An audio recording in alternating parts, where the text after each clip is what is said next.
అంతర్జాతీయ మహిళా దినోత్సవం వేళ 99 టీవీ సీనియర్ మహిళా జర్నలిస్టు ప్రతిమ ధర్మరాజ్కి సన్మాన కార్యక్రమం జరిగింది.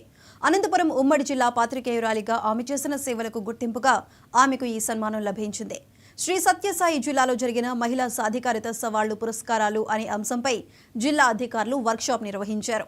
ఈ కార్యక్రమానికి ముఖ్య అతిథిగా జిల్లా ఎస్పీ రత్న హాజరయ్యారు. మహిళలు తమ హక్కులను చట్టాలను ఉపయోగించుకొని భద్రంగా ఉండాలని, సమాజాభివృద్ధికి కృషి చేయాలని ఆమె పిలుపునిచ్చారు. ఈ కార్యక్రమంలో స్వచ్ఛంద సేవా సంస్థలు, ఆర్డీటీ, రైట్స్ ప్రతినిధులు భానుజ, ఆదినారాయణ, డీఎస్పీ విజయ్ కుమార్ పాల్గొన్నారు. ఆమె ఉమ్మడి అనంతపురం జిల్లాలో ప్రతినిధిగా ఉన్నారు.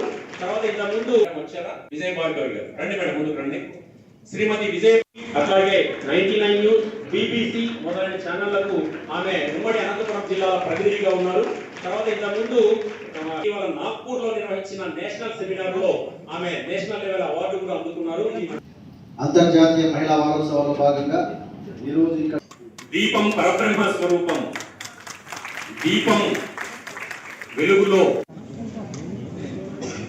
సంబంధించి ముఖ్యంగా మీకు మీ అందరూ కూడా ఎవరి స్పీచ్ అయితే మీ అందరిలో ఇండియన్ పీనల్ కోడ్, ఈ ఇండియన్ పీనల్ కోడ్ అనేది బ్రిటిషర్స్ ఉన్నప్పుడు ఏర్పాటు చేసింది. అంటే వాళ్ళు ఇండియన్ స్టడీ చేసే పెట్టడం జరిగింది చట్టాలన్నీ కూడా.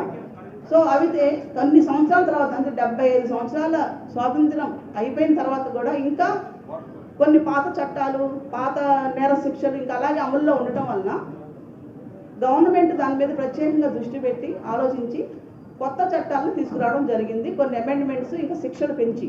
ఓకే, సో ఆ విధంగా వచ్చిందే భారత న్యాయ సంహిత. ఏంటది? భారత న్యాయ సంహిత. ఇప్పుడు ఐపీసీ కాదు, ఏంటది?